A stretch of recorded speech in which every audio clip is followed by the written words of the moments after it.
নমস্কাৰ প্ৰথমতে আপোনালোক সকলোকে মোৰ ইউটিউব চেনেললৈ জনালোঁ স্বাগতম। আপোনালোক নিশ্চয় ভালে আছে আৰু থাম্বনেইল দেখি নিশ্চয় গমেই পাইছে যে ভিডিঅ'টো কিহৰ ওপৰত হ'বলৈ গৈ আছে।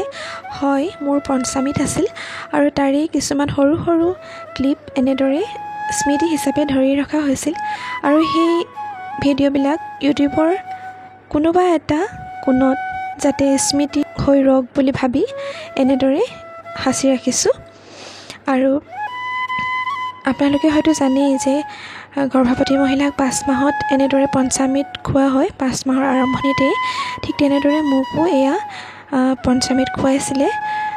মই জনামতেতো পঞ্চামৃতটো মাকৰ ঘৰত অৰ্থাৎ জন্মৰ ঘৰখনত প্ৰথমতে খুৱাই লয়, কিন্তু আমাৰ ইয়াৰ নিয়মতে মোৰ বৰ্তমান ঘৰ বিবাহিত ঘৰখনত আগতে খুৱাই লৈহে মাকৰ ঘৰত অৰ্থাৎ জন্মৰ ঘৰখনত পঞ্চামৃত খাবলৈ যাবলৈ দিয়ে। গতিকে এইখিনি মোৰ বৰ্তমানৰ বিবাহিতা কৰা ঘৰখনত এয়া পঞ্চামৃতৰ নিয়ম। এয়া শাহু মায়ে পঞ্চামৃতৰ নিয়মখিনি কৰিছে। মোৰ জাজলী বাহঁতে সকলোৱে লগ লাগি পিনে এয়া পঞ্চামৃতৰ যা যোগাৰখিনি কৰিছে আৰু ওচৰৰ আপা মামী বৰমাহঁতো আহিছিল। সকলোৱে আহি লগ লাগি এনেদৰে পঞ্চামৃতৰ নিয়মবিলাক কৰিলে আৰু এই নিয়মবোৰ মেমৰি হিচাপে ৰাখি থওঁ বুলিয়ে আপোনালোকৰ আগতো শ্বেয়াৰ কৰোঁ বুলি ভাবি এয়া দেখাইছোঁ। চাওকচোন আৰু সকলোখিনি যাতে সুকলমে হৈ যায় তাৰ কাৰণে আপোনালোকে আশীৰ্বাদ কৰিব বুলি আশা ৰাখিলোঁ।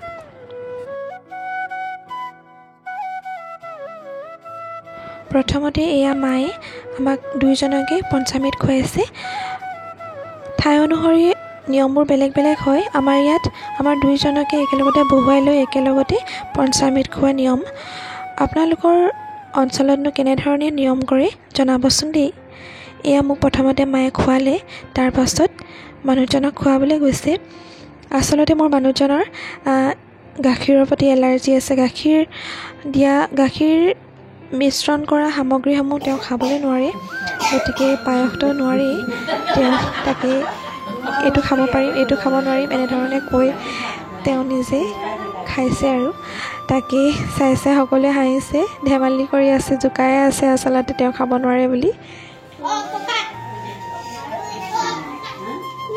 এয়া ডাঙৰ বৰমা আহিছে আৰু পঞ্চামৃত খোৱাৰ লগতে আমাৰ দুয়োজনকে আশীৰ্বাদ দিছে।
এয়া সৰু বৰমায়ো আমাক পঞ্চামৃত খোৱাৰ লগতে দুয়োজনকে আশীৰ্বাদ দিছে।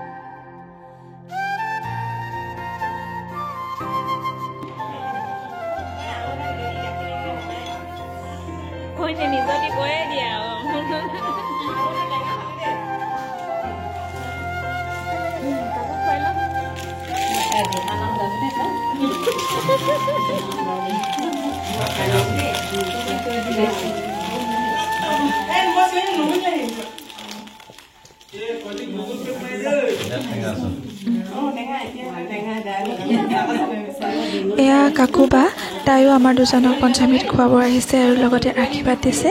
সম্বন্ধত তাই মোৰ জাজনী হয়, হাজবেণ্ডৰ বৌৱেক হয়, কিন্তু মই বা বুলিয়ে মাতোঁ।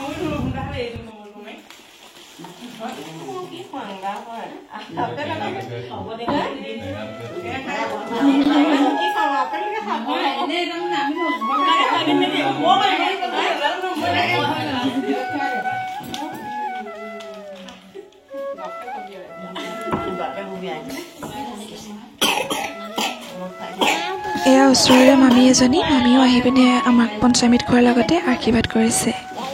আপোনালোকেও সকলোৱে আমাৰ দুইজনকে আশীৰ্বাদ কৰিব আৰু আহিব লগা দিনবোৰ যাতে সুখৰ হওক, মংগলময় হওক আৰু যাতে সকলো ভালে কুশলে হৈ যায়, তাৰ কাৰণে আপোনালোকে আশীৰ্বাদ কৰিব।